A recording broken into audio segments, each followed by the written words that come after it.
Bem-vindo ao nosso Evangelho no Lar. Não se esqueça de se inscrever no canal, curtir e compartilhar com seus entes queridos e deixar seus comentários e pensamentos. Juntos, vamos trilhar esse caminho de luz, nos conectando com Deus, nosso Mestre Jesus e os espíritos superiores, em um momento de muito amor fraterno. Prece inicial. Agradecemos a Deus e ao nosso Mestre Jesus pela oportunidade. Pedimos para que Deus ilumine a todos os encarnados e desencarnados que irão participar desse estudo do Evangelho. Que os nossos amigos do plano superior possam nos acompanhar e instruir nesse estudo. Que a vibração do nosso Mestre Jesus possa ser sentida por todos que estão agora participando. Que assim seja.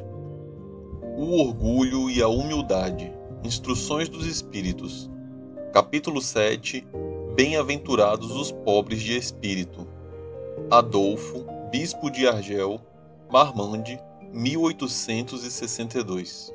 Homens, por que vos lamentais das calamidades que vós mesmos amontoastes sobre vossas cabeças? Vós menosprezastes a santa e divina moral do Cristo. Não fiqueis, pois, espantados de que a taça da maldade tenha transbordado por toda a parte. O mal-estar torna-se geral.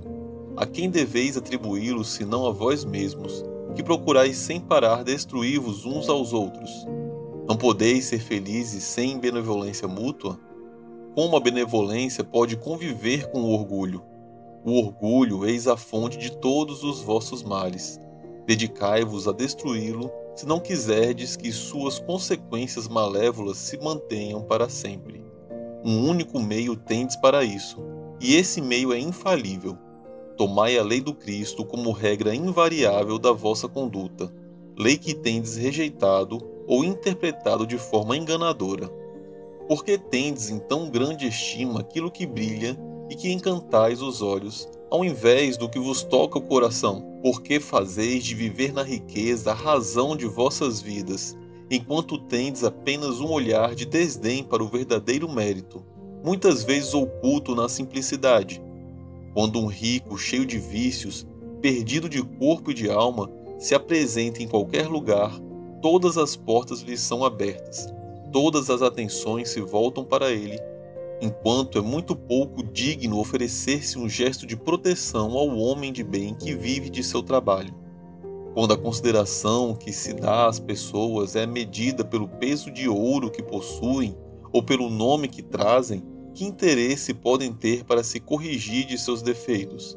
Seria diferente se o vício dourado fosse combatido pela opinião pública, como é o vício em farrapos. Mas o orgulho é tolerante para com tudo o que satisfaz. Vivemos na era da ambição e do dinheiro, dizeis. Sem dúvida. Mas por que deixastes as necessidades materiais prevalecerem sobre o bom senso e a razão?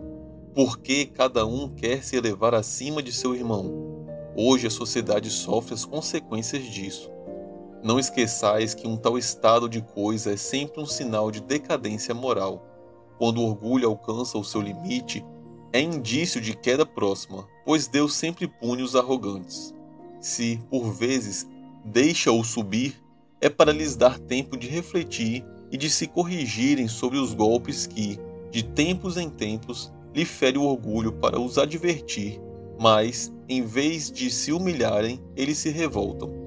Então, chegando a um certo limite, ele os derruba completamente, e a queda é tanto mais terrível quanto mais alto tiverem se elevado. Pobre raça humana, cujo egoísmo corrompeu todos os caminhos, recobra a coragem. Em sua misericórdia infinita, Deus envia um poderoso remédio a teus males, uma ajuda inesperada à tua aflição.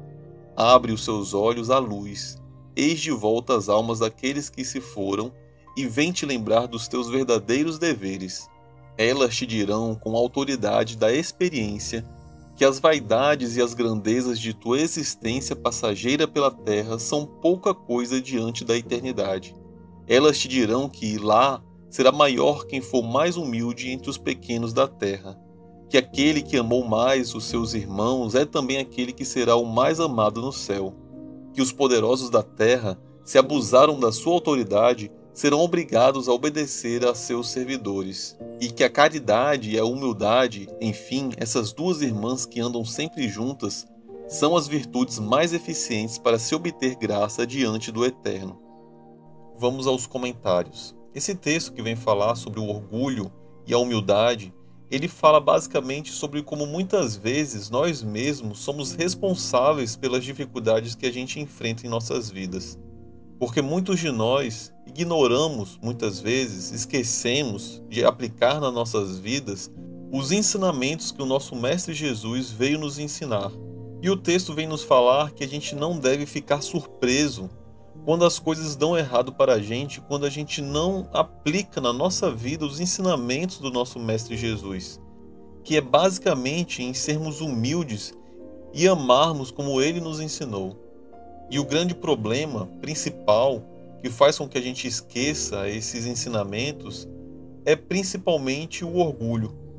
Porque o orgulho, ele impede que a gente consiga ser pessoas boas e atenciosas com os outros. Ou seja, sem isso a gente não consegue aplicar na nossa vida a caridade, que é um dos maiores ensinamentos da doutrina espírita. Porque o orgulho, ele faz com que a gente sempre queira mais para nós mesmos e dificilmente para o próximo. Então precisamos realmente seguir os ensinamentos do nosso Mestre Jesus, os ensinamentos da doutrina espírita, e assim, deixando de lado o orgulho e começando a agir de forma mais bondosa e humilde, a gente consegue trilhar no caminho certo. O texto também ele faz uma crítica de como a sociedade, até os dias de hoje, ela valoriza muito mais a riqueza e as aparências do que as verdadeiras qualidades que vêm do coração e do caráter das pessoas. E aí o texto ele dá até um exemplo de que alguém que é rico, mesmo que não seja uma pessoa boa, ele muitas vezes é muito mais bem visto, muito mais bem quisto, admirado e até mesmo recebido com muito mais festa do que alguém que realmente é bom e não tem muito dinheiro. O texto também fala sobre a obsessão que a humanidade tem pela busca incessante por dinheiro e status. As pessoas sempre tentando ser melhores do que as outras. E esse comportamento, os espíritos vêm nos revelar que ele traz infelicidade e muitas injustiças na nossa sociedade. Mas que apesar desses erros que muitas pessoas cometem, ainda temos chances de melhorar. Então, meus amigos, esse texto vem nos ajudar a fazer uma profunda reflexão sobre as nossas vidas, onde a gente possa repensar as nossas ações, os nossos valores, mostrando que é muito importante que a gente consiga seguir os ensinamentos do nosso Mestre Jesus, sendo bons e humildes, e amando o próximo como a nós mesmos. E com isso encerro meus comentários. Se você quiser fazer o seu, pause o vídeo e depois retorne. Vibrações. De olhos fechados, vibremos em harmonia por muito amor, paz e equilíbrio para toda a humanidade. Pela implantação do Evangelho em todos os lares. Pelo equilíbrio e paz de todas as famílias. Pelo perdão e concórdia dos que sintetizam conosco, visualizando a união e amizade mútuas. Pela cura e sustentação dos familiares e amigos.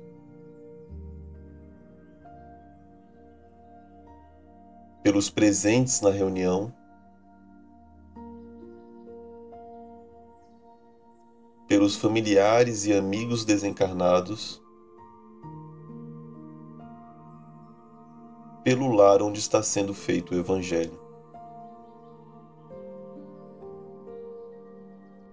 Prece final. Agradecemos a todos que participaram neste Evangelho, principalmente nossos benfeitores espirituais que nos assistiram e guiaram para um bom entendimento. Pedimos que nos ajudem a pôr em prática os ensinamentos do Evangelho aqui aprendidos e que possamos nos sentir fortificados na prática do bem e do amor ao próximo. Desejamos aos nossos irmãos sofredores a ajuda necessária para o seu adiantamento e o perdão por qualquer falha que podemos ter cometido com eles.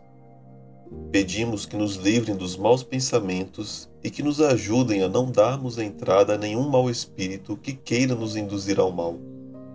Que Deus, nosso Mestre Jesus e os bons espíritos possam nos guiar no caminho do bem e nos envolvam em um manto de muita luz e amor. Que assim seja. Curta e compartilhe esse vídeo. A maior caridade que podemos fazer pela doutrina espírita é a sua divulgação. Assim daremos a oportunidade para os outros conhecerem também o Espiritismo. Até a próxima, amigos!